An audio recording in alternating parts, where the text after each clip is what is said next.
तुम प्रभु के अंश हो, प्रकृति के आश्रय से तुम्हें चैन नहीं मिल सकता, शांति नहीं मिल सकती, अमर पद नहीं मिल सकता। तुम भटकते रहोगे, क्लेशित होते रहोगे, भयभीत होते रहोगे। भटकना जन्म मरण। भगवान के एकमात्र आश्रय से तुम्हें विश्राम मिलेगा और कहीं नहीं। जैसे गोस्वामी जी कहते, पायो परम विश्राम राम समान प्रभु नाही कहूं। लेकिन कोई भगवान का आश्रय लेना नहीं चाहता, रुपया का आश्रय लेना चाहता है। वस्तु का बल, पद का बल, परिवार का बल, देह का बल, समाज का बल। तब तक भगवान के दर्शन हो जाएं, लोग बातें बनाते समझते नहीं। अरे द्रौपदी जी अवतार हैं, द्रौपदी जी कोई जन्म नहीं लिए, अवतार हैं, शक्ति का अवतार हैं, यज्ञ कुंड से प्रकट हुई। लेकिन आश्रय दृढ़ तब हुआ इस घटना के बाद, चीरहरण घटना के बाद। नहीं, पांडवों का आश्रय था, सभा का आश्रय था, अपना बल का आश्रय था, दांत का आश्रय लिया। जब सब छूट गया तो गोविंद द्वारिका वासिन। ये चीज समझने, कल कुछ संत भगवान आए थे, उनसे यही चर्चा हो रही थी। आश्रय तत्व पर दृष्टि रखो। कहां आश्रय है तुम्हारा? अंदर से देखो, अभी भगवत प्राप्त हो जाओगे। बिगड़ी जन्म अनेक की, अब ही सुधरे आज। आज अभी हो राम को, आश्रय राम का, आश्रय हरि का, आश्रय प्रभु का। किसका आश्रय? सूरदास जी महाराज कह रहे, अपबल, तपबल और बाहुबल, चौथो बल है दाम। किसका आश्रय इनमें से? अपना बल, तपस्या का बल, दाम का बल, विद्या का बल। किसका बल है? बोले सब बल कहां जागृत होता है? बोले हारे को हरे नाम। जो भगवान के आश्रित हो गया, नाम के आश्रित हो गया। ये जितने आश्रय ये टिकाऊ नहीं है, प्रत्युत ये तुम्हें भ्रमित करके तुम्हारे समय को नष्ट करने वाले हैं। जिसने धन का आश्रय ले लिया, पतन है, शास्त्र कह रहा है। क्यों पतन है? खूब बल आ जाता है अंदर, क्योंकि गलत आश्रय लिया ना धन का। अब वो मतवाला हो जाता है, शराब पीना, मांस खाना, व्यभिचार करना, ये उद्दंडता ही उद्दंडता आने लगती है। अब भगवत आश्रित और धन आ गया तो उसका धन दूसरी जगह जाता है, क्योंकि आश्रय सही है। अस्पताल खुलवा दिया, पौशाला, संत सेवा, गौशाला, नाना प्रकार की धार्मिक वृत्तियों के द्वारा दूसरों को सुख पहुंचाना। क्यों? क्योंकि आश्रय बढ़िया है। केवल धन का आश्रय है तो सब दोष आ जाते हैं। इतना ही नहीं, शुभ कर्मों का आश्रय बन जाता है, साधना का आश्रय बन जाता है। अपनी साधना, रोज परिक्रमा लगाता हूं, रोज ये करता हूं, ये करता हूं। देखो दिखाई दे रहा है भक्त, भगवान। भक्त का मतलब होता है भगवान का आश्रय। अब वो ये जो सत साधनाएं हैं, असत नहीं है, पर इनका जो आश्रय हो गया वो डायरेक्ट भगवान के आश्रय से हट। अब हमारी टांगें मजबूत हैं तो हम परिक्रमा लगा रहे हैं, कल टांग टूट गई तो आश्रय भगवान का, उनके आश्रय से भगवत प्राप्ति होगी, कोई इनके आश्रय से थोड़ी। लेकिन अगर वो आश्रय लिया है तो फिर लगेगा हमसे कोई साधना ही नहीं हो रही, आप असंतुष्ट हो जाएंगे। एकमात्र भगवान का आश्रय। तभी कहने बिगड़ी जन्म अनेक की, अब ही सुधरे आज। अभी इसी क्षण सुधार हो जाएगा, अभी इसी क्षण बात बन जाएगी। अनेक जन्मों की बिगड़ी क्या? आश्रय केवल प्रभु का, मामुपाश्रिता। भगवत प्राप्ति के साधना का भी आश्रय नहीं। ध्यान दो, ये बड़ा सूक्ष्म। आश्रय केवल प्रियालाल का। साधना बन रही बढ़िया, कल साधना ना बने, ऐसे रोग हो जाए, ऐसी शरीर की स्थिति हो जाए, ऐसी मना स्थिति हो जाए तो हमें भगवत प्राप्ति नहीं होगी क्या? होगी। बोले क्यों होगी? तुमसे कोई साधन तो बनता नहीं। बोले हमने साधन का आश्रय नहीं लिया, हमने तो प्रियाजू का आश्रय लिया। सर्वेषु साधन वरेषु चिरम निराशा। बात समझना, ये आंतरिक है, आध्यात्मिक। भरोसा केवल प्रभु का, आश्रय केवल प्रभु का, इसी से भगवत प्राप्ति होती है। पूर्व में जब प्रथम बोलना शुरू हुआ था मुरारी से, उनसे यही आश्रय तत्व पर केवल चर्चा होती थी। आश्रय को समझिए। अगर आश्रय साधन का, तो भोग साधन का होता है, साधन सुख का भोग होता है। इसीलिए यह गुण साधनते नहीं, बड़ा सूक्ष्म। अब जैसे अल्पज्ञ साधक है तो सोचता है कि फिर तो साधना ही नहीं करनी चाहिए, तो अभी तक आप कर रहे थे क्या? आपसे करवा रहे थे जिनके आश्रित हो। ऐसे भाव में आओ। साधन हो रहा है, प्रभु को समर्पित हो रहा है। नहीं हो रहा है तो हम तो प्रभु को समर्पित ही हैं, हमारी भगवत प्राप्ति तो पक्की है। भाई ये समझ आनी बहुत कठिन हो जाती है। हम परिक्रमा लगाया है तो कह सकते हैं कि हम भगवत प्राप्ति कर सकते हैं, क्योंकि साधन का भरोसा है। अगर नहीं लगा पाए तो भी हमारे भरोसा में कमी हो जाएगी। आप आखिरी बात समझ लीजिए, यदि आपने अंदर से आश्रय हमारे प्रियालाल का ले लिया और कुछ नहीं बन रहा तो भगवत प्राप्ति हो जाएगी। हमारी बात समझ लेना, ये हम बहुत समझी सोची हुई बात कर रहे हैं। आश्रय आपका कहां है? एक क्षण के आश्रय को प्रभु बहुत बड़ा मान लेते हैं, ध्यान रखना। जब बाली जी का भगवान ने प्रहार करके वध किया तो आखिरी श्वासें बाली जी की भगवदाकार थी, पर भगवान से बड़ा छुपा के वचन बोले। हृदय प्रीति मुख वचन कठोरा, और भगवान की तरफ देखकर कहा, मैं बैरी सुग्रीव प्यारा, कारण कवन नाथ मुहि मारा। हम दोनों भाई हैं, हमें अपने भाई की हर चेष्टा को पता है, जैसा मैं वैसा मेरा भाई। बहुत बड़ा भजनानंदी नहीं, हम जानते हैं, बचपन से साथी है, और मैंने कभी आपका विरोध नहीं किया।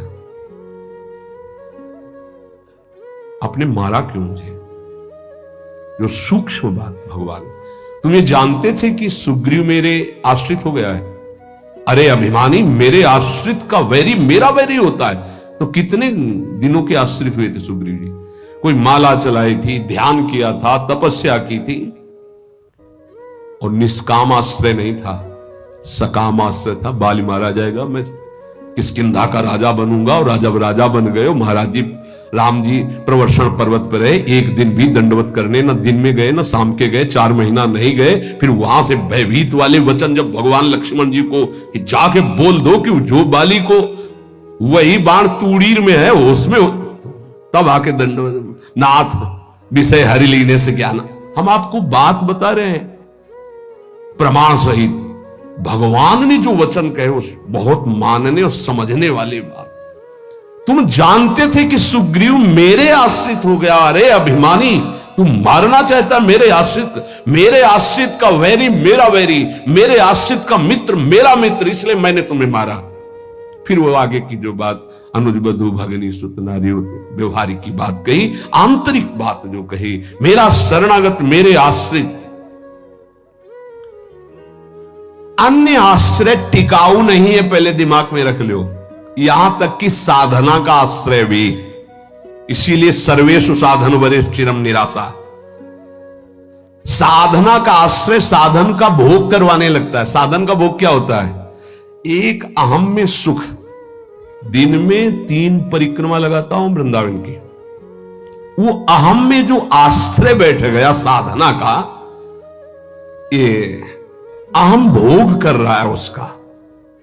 3 लग गई तो कोई बात नहीं, 3 दिन नहीं लगी तो कोई बात नहीं, उन्हीं के तो आश्रित। मान लो कोई ऐसी शरीर की अव्यवस्था, प्रमाद नहीं होती, प्रमाद नहीं होता भक्तों में। आश्रय हमारा प्रभु का, जैसी उनकी रुचि हो वैसा चलावे। बहुत बढ़िया साधन बन गया तो हमें कोई हर्ष नहीं है, और कोई साधन नहीं हुआ तो हमें कोई शोक नहीं है। ये स्थिति समझना बड़ा कठिन है। जब तक उपासक भगवान के आश्रित नहीं होता तब तक वो किसी न किसी पराधीनता को स्वीकार करता रहता है, और इसीलिए उसका दुख नहीं मिटता। अन्य आश्रय परिणाम दुख।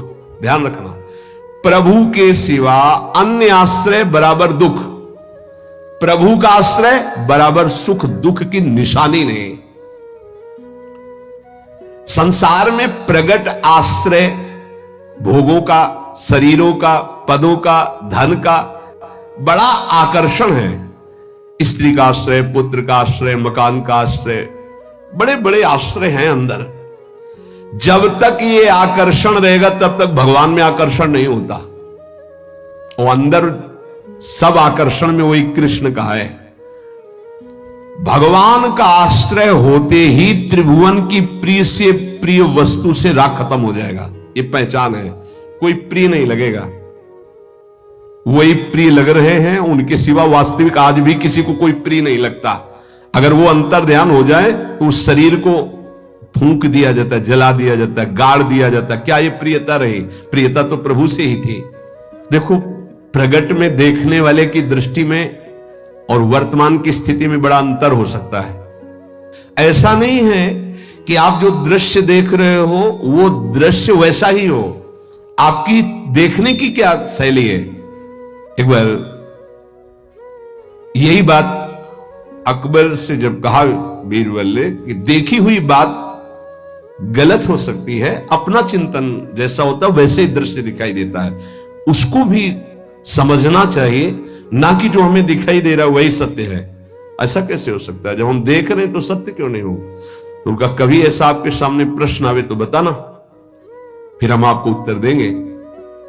एक दिन जो बादशाह की सैया लगाता था, उसके मन में आया कि जीवन व्यतीत होता जा रहा है फूलों की सैया लगाते हुए बादशाह के लिए, तो क्या आ रहा है? 5 मिनट लेट के देखते बादशाह थोड़ी आ जाएगा इस समय। लेटा तो सोचा इनका जो चद्दर है इतना सुगंधित और मुलायम, जरा डाल के डाला और आंख मूंद के 5 मिनट आनंद लेते, सो गया।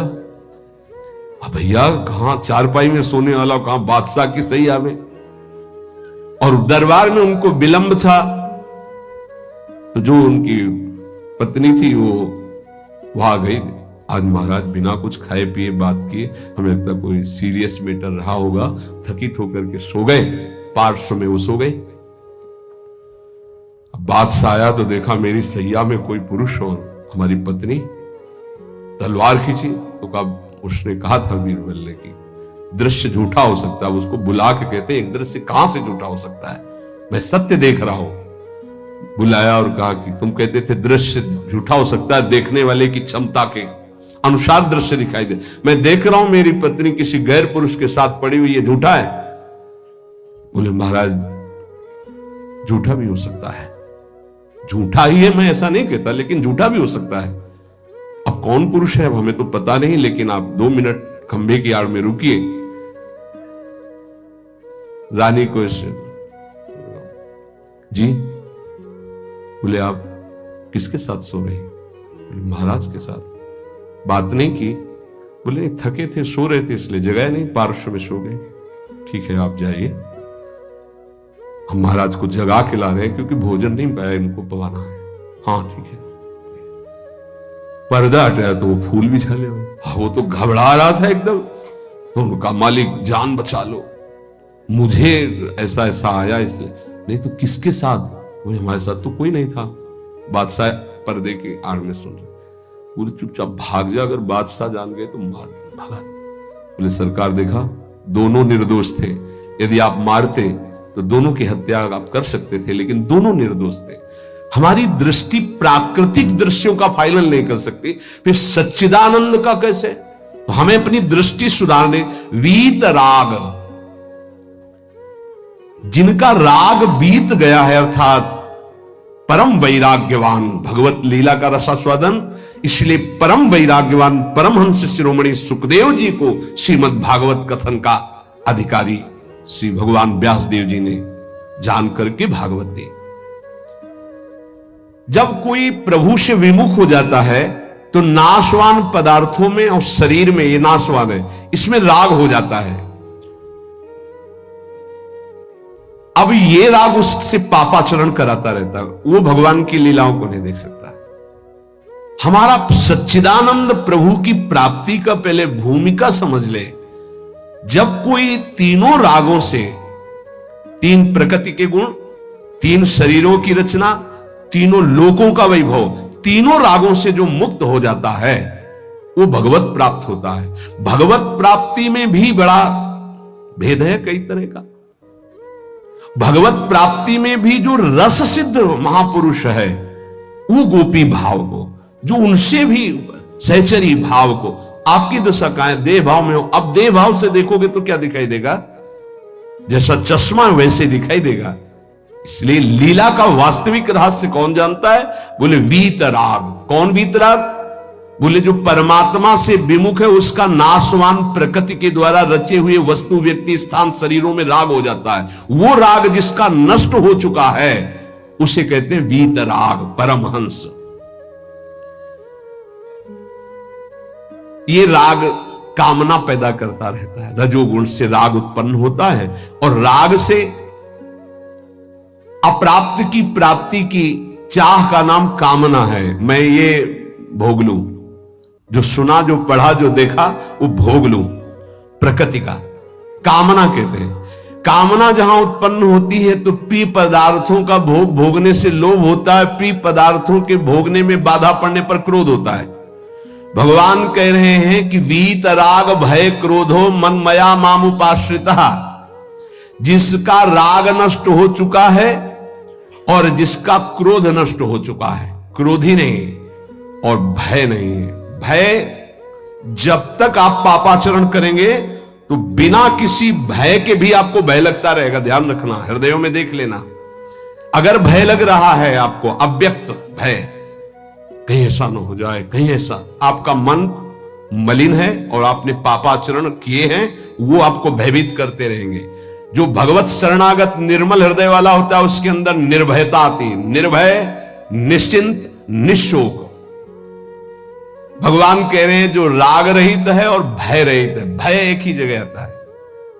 अज्ञान जनित नाशवान शरीरों में राग, भोगों में राग, जिससे पापाचरण, तो ये शरीर न नष्ट हो जाए इस बात का भय बना रहता है, कहीं भोग सामग्री न छूट जाए इस बात का भय बना रहता है, और एक मन में अव्यक्त भय बना रहता है, वो पापाचरण का फल, वो एक कल्पनात्मक भय बना रहता है, भयावह, जिसे आजकल भाषा में डिप्रेशन कहते हैं।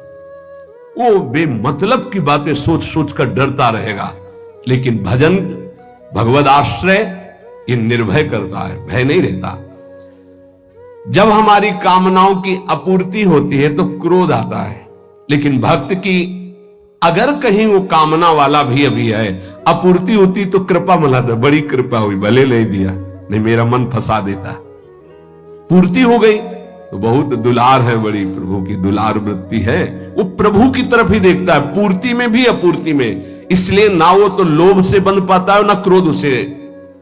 वो तो महान पुरुष होते हैं जिनमें कोई कामना नहीं होती, लेकिन प्रायः कामना से ही भक्ति प्रारंभ होती है। जो हमारा अनिष्ट होने की आशंका बनी रहती है, ये अविद्या, अज्ञान, नाशवान पदार्थ, नाशवान शरीर की प्रियता के कारण। तो भय, क्रोध, लोभ, ममता, ये सबका मूल जो है कामना है, काम है। इसी से दोषों की उत्पत्ति होती है। जब तक ये काम है तब तक भगवान की लीलाओं को तुम कैसे जान सकते हो? कैसे जान सकते हो? जब तक तुम्हारे शरीर से काम क्रीड़ा होती है, तुम्हारे अंदर मन में कामनाएं प्रकट होती हैं, तब तक तुम भगवान के चरित्रों का रहस्य नहीं जान सकते। क्योंकि भगवान कह रहे मेरे जो चरित्रों को, मेरे कर्म को, जन्म को दिव्य जान जाता है, उसका पुनर्जन्म नहीं होता, तो कौन जान जाता है? तो बोले वीतराग भय क्रोधाहा।